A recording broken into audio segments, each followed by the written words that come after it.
नमस्कार दर्शकों, स्वागत है आपका हमारे चैनल प्रभात कहानी में। आज मैं आप सभी दर्शकों के लिए करवा चौथ व्रत की कथा लेकर आई हूँ। कार्तिक माह की करवा चौथ का व्रत सुहागिन महिलाएं अपने पति की लंबी आयु के लिए रखती हैं। पूरे साज श्रृंगार के साथ महिलाएं करवा चौथ व्रत की कथा सुनती हैं और चंद्रमा को अर्घ्य देकर रात्रि में ही भोजन करती हैं। करवा चौथ व्रत की कथा के साथ साथ मैं गणेश जी की कथा भी सुनाऊंगी, तो वीडियो को पूरा देखें और कथा पसंद आई तो चैनल को जरूर सब्सक्राइब करें। आइए करवा चौथ व्रत की कथा शुरू करते हैं। एक साहूकार था, उसको 7 पुत्र और एक पुत्री थी। सभी भाई बहनों की शादी हो चुकी थी। बहन पीहर आई हुई थी। जब भी बहन पीहर आती तो 8 भाई बहन साथ मिलकर खाना खाते थे। बीच में कार्तिक माह का करवा चौथ का व्रत आया तो भाभीियों के साथ साथ बहन ने भी करवा चौथ का व्रत कर लिया। नित्य की भांति कार्य हो रहे थे, लेकिन बहन का पहला व्रत था। जब भाई खाना खाने बैठे तो अपनी बहन को बोला कि आओ बहन, भोजन कर लो। तब बहन ने कहा कि भाभीियों के साथ आज मेरा भी करवा चौथ का व्रत है, सो मैं चांद को अर्घ्य देकर ही खाना खाऊंगी। तब भाइयों ने सोचा कि हमारी बहन भूख प्यास से व्यथित है, कब तक इंतजार करेगी। उन्होंने एक योजना बनाई। एक दिया और एक छलनी ली। एक पेड़ के पास दिया जलाकर छलनी से ढक दिया और आकर बहन से बोला कि तेरा चांद निकल आया है। ये सुनकर बहन अपनी भाभीियों से बोली, आओ भाभी, अर्घ्य दे देते हैं। भाभीियों को पता था। उन्होंने बोला, ननद रानी, तुम्हारा चांद निकला है, हमारा तो रात में ही निकलेगा। तो उसने अकेले ही अर्घ्य दिया और भाइयों के साथ भोजन करने बैठ गई। पहला निवाला लेने पर बाल आया और दूसरे में पत्थर। जैसे ही वह तीसरा खाने लगी तो उसके ससुराल से कोई लेने आ गया। बोला कि लड़की का पति बहुत बीमार है, जल्दी से ससुराल भेजो।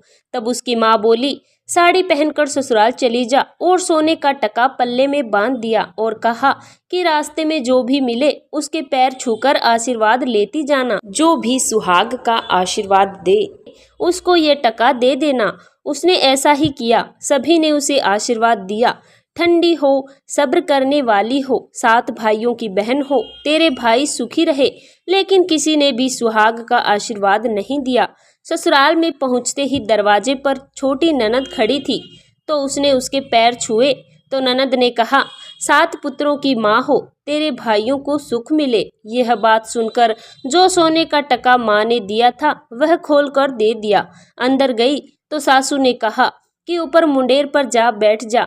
जब वो ऊपर गई तो उसने देखा कि उसका पति मरा पड़ा है तो वह रोने लगी, चिल्लाने लगी। रोते बिलखते चौथ माता को देखकर बोली कि तूने ही मेरा उजाड़ा है तो तू ही बसाएगी, मेरा सुहाग देना पड़ेगा। तब चौथ माता ने कहा कि पोस माता आएंगी, वो मेरे से बड़ी हैं, वही तुझे सुहाग देंगी। इस प्रकार एक एक करके सारी माताएं आई और यही जवाब देती चली गई कि अगली चौथ आए उनसे कहना। बाद में अश्विन की चौथ आई और कहा, तेरे ऊपर कार्तिक की चौथ नाराज है, वही तेरा सुहाग देंगी, तब उसके पैर पकड़कर बैठ जाना। यह कहकर वो चली गई। बाद में कार्तिक की चौथ आई। गुस्से में बोली, भाइयों की प्यारी करवा ले, दिन में चांद उगवाने वाली करवा ले, ज्यादा भूख वाली करवा ले। तब साहूकार की बेटी पैर पकड़कर बैठ गई और रोने लगी। हाथ जोड़कर बोली, हे चौथ माता, मेरा सुहाग तेरे हाथ में है, उसे दे दे माँ।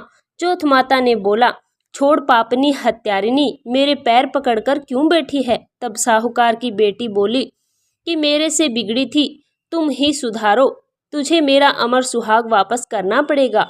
उसके इतने श्रद्धा से किए गए अनन्य विनय से माता प्रसन्न हो गई और आंख में से काजल निकाला, नाखूनों से मेहंदी, मांग में से सिंदूर और चितली अंगुली का छींटा दे दिया। उसका पति उठकर बैठ गया। उसकी सास जब ऊपर आई तो देखा कि उसका पुत्र जीवित है।